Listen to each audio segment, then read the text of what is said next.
After my mom's cancer scare, I came back to God.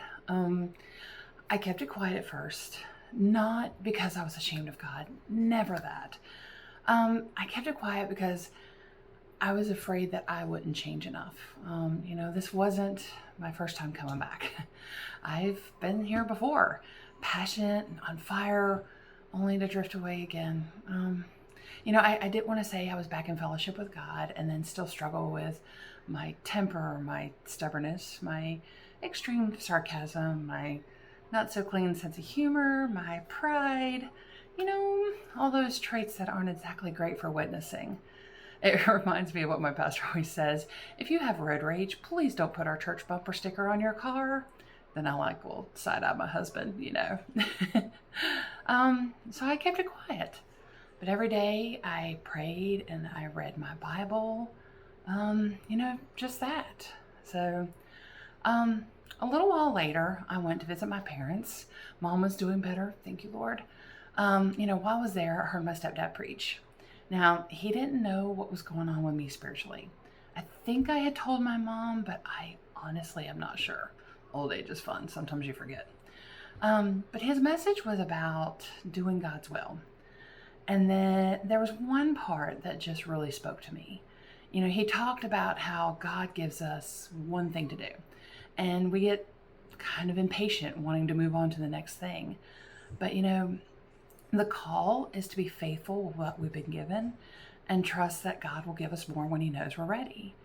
So I'd been sitting there wondering what I was supposed to do next, and the answer was essentially nothing yet, just keep doing what you're doing.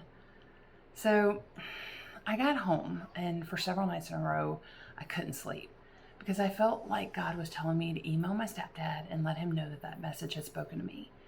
It was just a simple email. That's all. And I put it off, and I put it off, and I put it off. Did I mention before that I might be stubborn? I put it off because I know what that email meant. That email meant that I was ready to go public, telling someone that I was back with God. And I knew once I did that, there was no going back. So eventually I sent it. And it doesn't sound like much, but for me, it was the equivalent of shouting it from the rooftops. It meant I was serious this time. I was not going to live my life without God anymore.